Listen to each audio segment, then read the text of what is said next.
In this episode, we go to Liberia and hang out with cannibal warlords.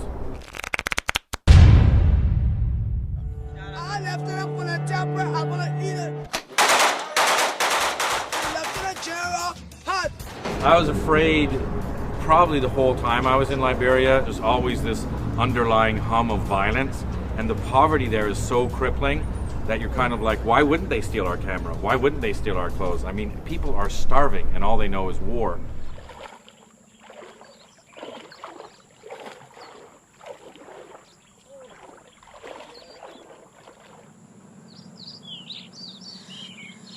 So is that why your nickname was General Butt Naked? Yes, because I was naked, because I fought naked. A lot of people would drink or do drugs before fighting? Yeah, most of my boys. Yeah. Then we drain the blood from the innocent child and drink it before going to battle. So you kill the child? Yes. And then drink the blood? Yeah. I left it up on the topper. I'm gonna eat it. Left it in a jar hot. So what kind of war is it? Gorilla? World War II. It's World War III.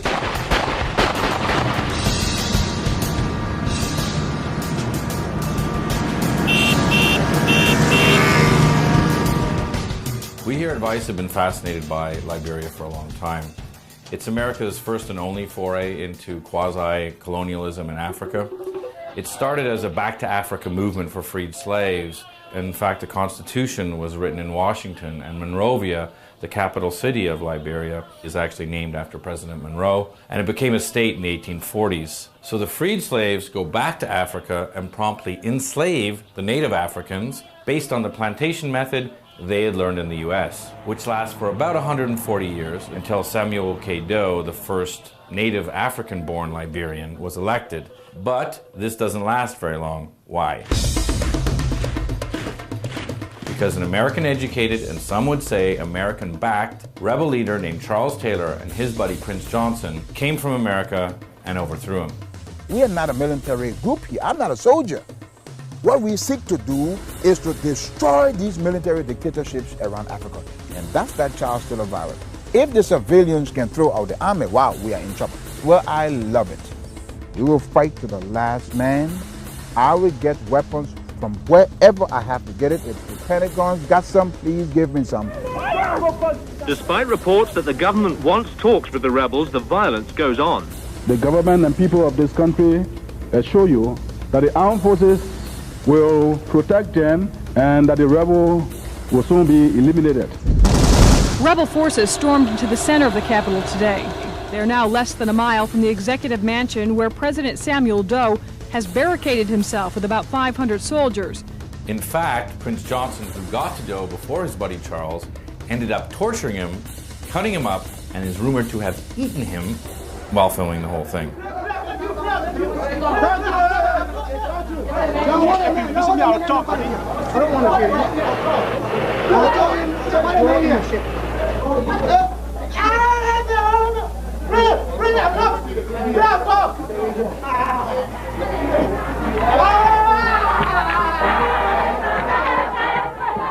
So Charles Taylor finally gets elected with a campaign slogan that reads, "He killed my ma, he killed my pa, but I'll still vote for him." And it works. He gets elected. But he's so corrupt that soon after, there's a bunch of warlords fighting for control over Liberia, the country devolves into civil war, and things go from bad to severely fucked up. I know somebody who want to kill me. If I grab you, I will kill you. Wrong. But this is like a civil war on steroids. It's a post-apocalyptic Armageddon with child soldiers smoking heroin, cross-dressing cannibals, systematic rape. It's total hell on earth. We love the music. There's a music. They call it the sound of death. Yeah, but it's a sound of music to us. Liberia's been in the news a lot lately because Charles Taylor is on trial at The Hague for war crimes. But we wanted to know what happened to all the other warlords. So we contacted a Canadian journalist who lives in Liberia named Miles Esty, who's kind of a Kurtz-like character, tall, skinny, skeleton guy, who's had malaria more times than he's had hot dinners. And he said he could get us access to all these ex-warlords. So we said, great. We got on a plane and we flew to Liberia.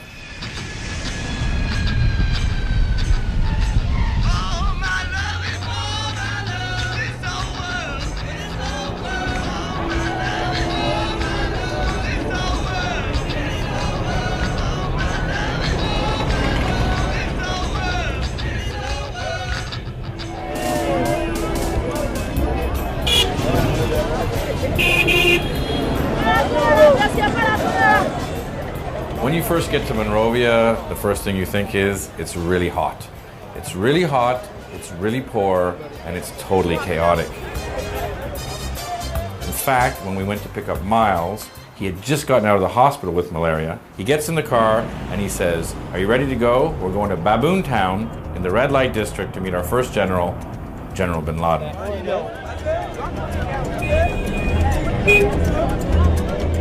So as we drove to Baboon Town, we asked Miles what's up with the name General bin Laden. And he said, well, a lot of the generals took different names because they didn't want to be identified after the various wars.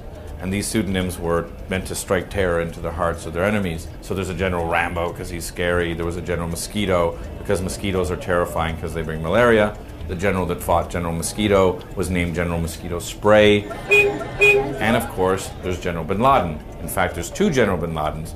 Our General bin Laden, we found out en route, had just been put in jail. Now, he didn't know why, but he suspected because the authorities found out that we were coming with cameras to shoot him. And they say they're not going to let him out, but we can interview him in the jail and we can interview the commanders. Let's do that. Let's go there. Can we go there now? Yeah. Let's go now. It's a big deal, dude. So the minute we arrive in Baboon Town, our car is surrounded by a bunch of sketchy dudes. So when Miles came back and said we could interview bin Laden in the police station, I was like, yeah, let's get out of here and get in there really quick.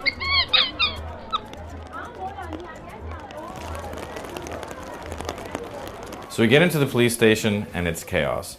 Some guards are saying you can go see him, other guards are saying you can't go see him, and we just have to sit there and wait. I like being in the police station. It's nice. Monkey. Little monkey. He's got herpes, I think, or something. Hi. What's wrong with the monkey? Why is the monkey here? What did the monkey do wrong? Why is the monkey here? We're in a police station in the middle of the red light district to meet General bin Laden and wondering why the monkey's here.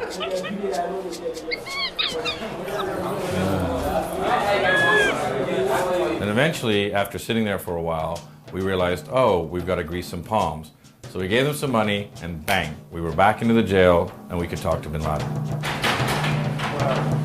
Hey, bin Laden.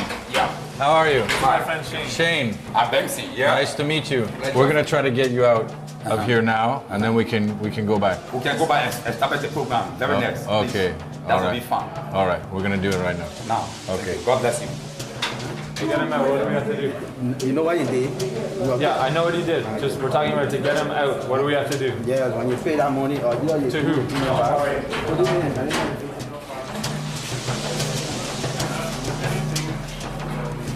So we want to videotape this station without permission?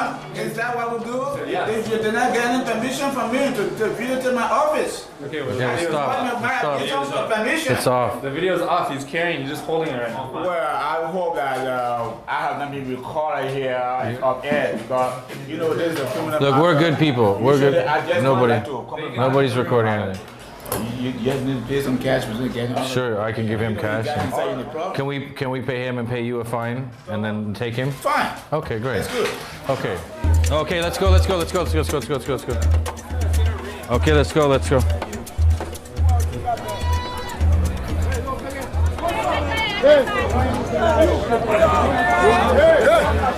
We went in there. I don't know, we're being followed by the police right now. Yeah, we might have to change tapes or do something because what we do is we shoot cards, and if they come, we can give them the tape. There's nothing on the tape. You can have a blank tape in there? Yeah, we do right now. We should just get out of here. No, now go to the warehouse. I go to my warehouse. Don't worry. All that begin there. No, I'm going to take my tip. Yeah. Everyone, yeah, our boss man. Okay. Don't worry on that. Photograph what you want to do here. This is my compound. You are free. Okay. No police come here to do anything to you. You will man step on nobody else. Yeah? Our trip is getting progressively heavier. We will go on top of the building. Yeah, that'll be good. We go on top of the building. Okay. I'm kind of a little bit worried that the police are gonna come get us right now. I gave them a fake name and fake number. It's one of my law. Mr. National Security, right? Okay, nice to meet you. Nice to meet you. Nice to meet you. I want you to see for yourself. Okay. We're happy that you both are here. Thank you. Thank you. So after we got bin Laden out of jail, he was very excited to get us up to his rooftop and tell us his story. And according to him, the ex-generals, who are now the community leaders, are the only ones doing anything to help the people.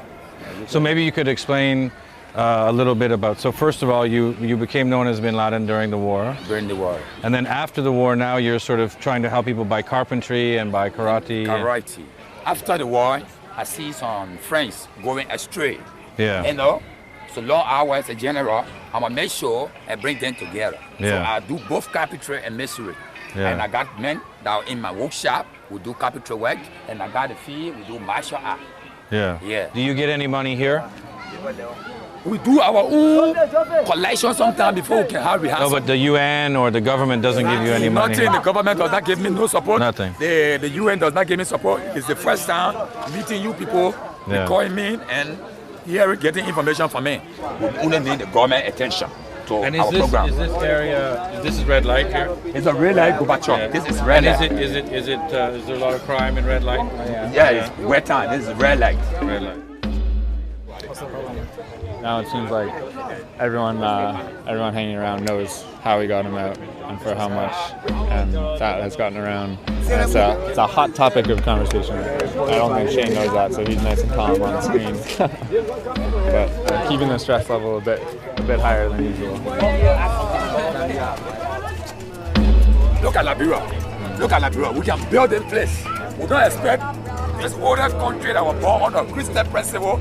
People should be in government office with blood under their hand. Let them open their mind and their heart to the country. Why should Mama Liberia sing in poverty? So Miles comes over, stops the interview, and says, "We have to get the fuck out of here now." And bin Laden looks down and he goes, yeah, those aren't my guys. You guys should really go. So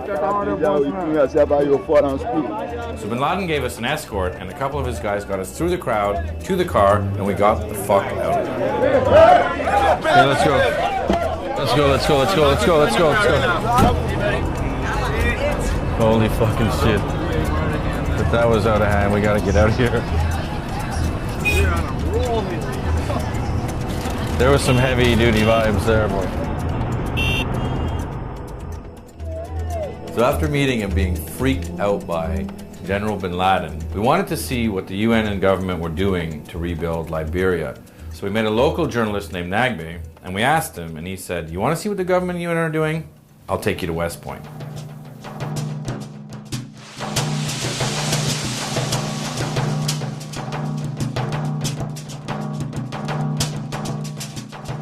So West Point is the worst slum in Liberia, which makes it one of the worst slums in West Africa, which makes it one of the worst slums in the world. And when you first get there, the first thing you want to do is get the hell out. It's open sewers everywhere, shit, piss, garbage, everything mixed in, and the stench is overpowering. Man, this is West Point. People live here like this for years, man. It's more or less a microcosm of the city. Virtually all the major tribes living in Liberia, living in West Point. Now, West Point happens to be one of the most devastated part of the world because the people here don't have toilets, and because they have no toilets, they use the beach.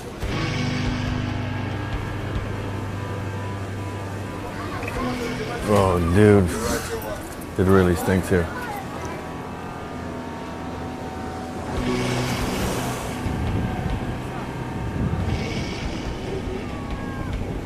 They're not taking care of the community, you know. But I mean, one of the first basic rules is don't shit where you eat. That's it. That's but the number one rule. Yeah, but the people are following that rule, obviously. But the government has to do something about that. Seriously, I mean, but they're not doing it. The commissioner himself sometimes go on the beach and squat and shit with the people. So even in one of the worst slums of Western Africa, you see the cultural impact that America has there. All the kids are wearing Biggie or Tupac t-shirts. And in fact, one kid came up to us and said, "Hey, I'm a rapper. Can I rap for you?" And we said yes. And it wasn't about bling, and it wasn't about Cristal. AIDS getting busy, drinking blood from the body. Slim is the first, death is the last. Believe it or not, AIDS is there to attack. Every woman need a man, every hands on the shoulder. Mother Lauren was a born Liberian. She never had money, so she started sucking dick. A pretty young woman is another man's slave. Mother Lauren had a paracord AIDS on her face. We step a signal killing boys. We step a signal killing girls. Yeah, we step a signal killing neighbor. Yeah, we step a signal killing everybody. And is there a lot of malaria in here? A lot. Needless to say, in West Point, health conditions are foul. Diseases everywhere. Malaria, infections, and AIDS are rampant. Mon mère m'a pas donné, so I decided to go to school. Moi, in school. No hair. No hair. These electronic shops. Yeah. They are just cover up. Cover up for heroin. For heroin. Wow. It's a big business. We heard stories that during the war, the rebels would go out in boats with diamonds and trade the diamonds for weapons and cocaine, and it was a lot of Colombians and Mexicans. It did happen here. We find it interesting because cocaine and heroin are very expensive drugs, so we were surprised to find heroin here. Usually in poorer countries, there's speed or meth or like things you can make. Pure time. Why is coming that? Here.